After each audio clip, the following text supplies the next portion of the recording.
千里之行，始于足下。A journey of 1,000 miles begins beneath the feet. We now gather in the Tao to travel the journey together.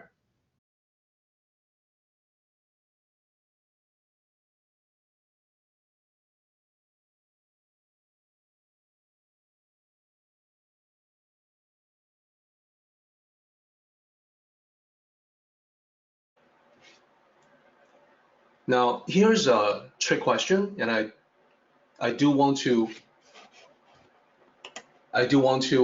invite everyone to provide answers. So, specifically about this idea of karmic mechanism, about karma in general, I do see that there's a subtle aspect of it that requires some in-depth analysis, in-depth exploration. So I want to throw a question at you, and I'm going to pause for a moment. It's just to be upfront, I'm going to tell everybody in advance that this is a trick question. So, and if you're not sure, that's okay. No one will see your answer except me, so go ahead and give it a try.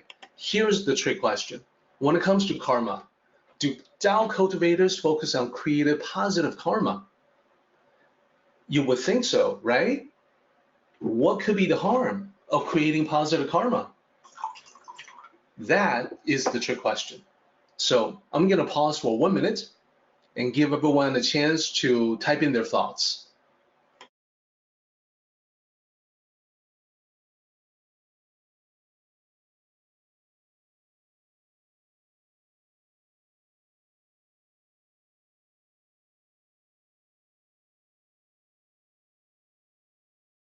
Okay, so I have one possible answer about no, don't focus on creating positive karma, focus instead on navigating the Tao. I like that answer. No, because karma is not a commodity for exchange. Very true.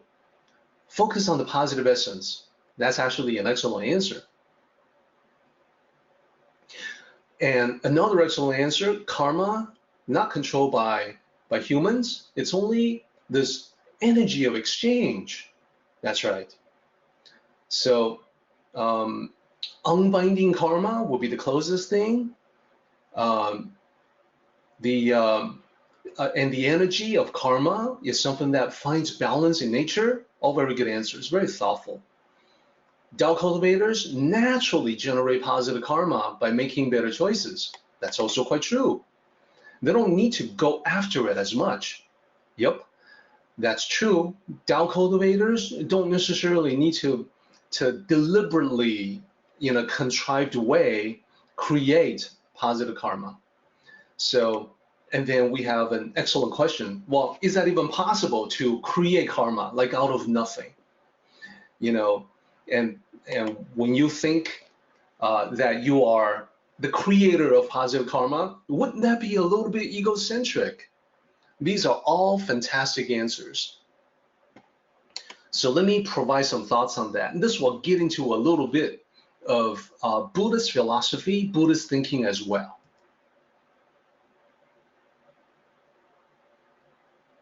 So my attempt to answer this question, which was posed by a Tao master, is that well, yeah, I think they do. They don't try to do it in a contrived way, but they end up creating positive karma by making, as we have pointed out, by making positive choices. They create positive karma in a natural way. The more important point is that Tao cultivators do not create a positive karma in a targeted way that incurs a specific karmic debt. And I know that's not, on the face of it, that's not really easy to understand. So let me say it in a different way to make it easier to understand. When I say create positive karma in a targeted way, that means you specifically isolate a particular individual to receive the goodness of your positive contribution. When you do so, and especially if you make it known that you are doing this good deed, quote unquote, you've incurred a specific karmic debt. That is, it's like giving some person something good, maybe giving alms to a panhandler, perhaps adopting a child from a third world country. That's very specific. So this receiving person now has a karmic debt to repay. So the karmic mechanism will even things out, which means that when this person does repay the karmic debt, you have to be the recipient of it. So when Buddhist philosophers look at this, they think about this for quite some time, and their conclusion, I think, is interesting. They'll say, and I think it's very true, that we want to liberate ourselves from samsara. So samsara is connected to the Buddhist concept of the bitter ocean, that life being associated with dukkha, translated as dissatisfaction or suffering. That to be in this ocean of misery is to be trapped in samsara, in the wheel of samsara, and that's the wheel of birth, death, and rebirth. So the whole idea in spiritual liberation in Buddhism is to free yourself from being chained to the wheel of samsara, so that you no longer need to go through the cycle of birth, death, rebirth. So then what would happen if you were to incur a specific karmic debt is that when that person is ready to repay that karmic debt, you've not only obligated that person to give, you've obligated yourself to receive, which means you are still chained to the wheel of samsara. You have to come back, you have to manifest to receive whatever that returning karma is.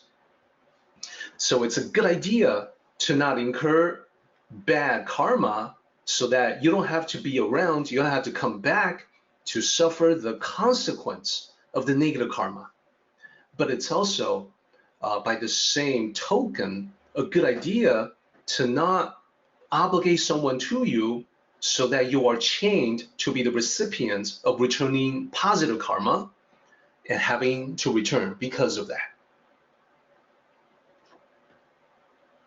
So I know that this is a concept that not many people have heard of in the West, and therefore I want to bring it to you as an example. If you identify yourself as a benefactor in a charitable contribution, and that contribution benefits a particular individual, as I mentioned before, if you adopt a specific person, then you have naturally set yourself up to receive the reciprocal goodness, and then you are tied to the wheel of samsara.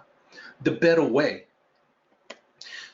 in my opinion, the better way is to make your charitable contributions to a cause, not to an individual. That way, you still create a positive karma, but without incurring a specific debt. That is, the goodness does not come back to you from a particular person, but in a generally positive way that has a good effect on your existence overall.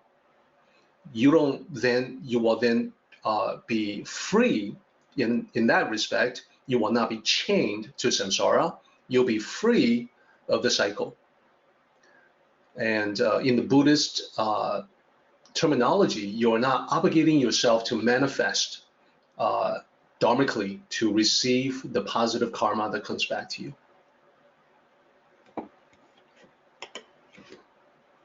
Kind of a different way to think. sort of a different perspective, the Eastern perspective, which is, I think, not that well known. Our meeting has come to an end, but the journey continues on. Let us travel safely. Until next time, may the Tao fill you with peace and happiness.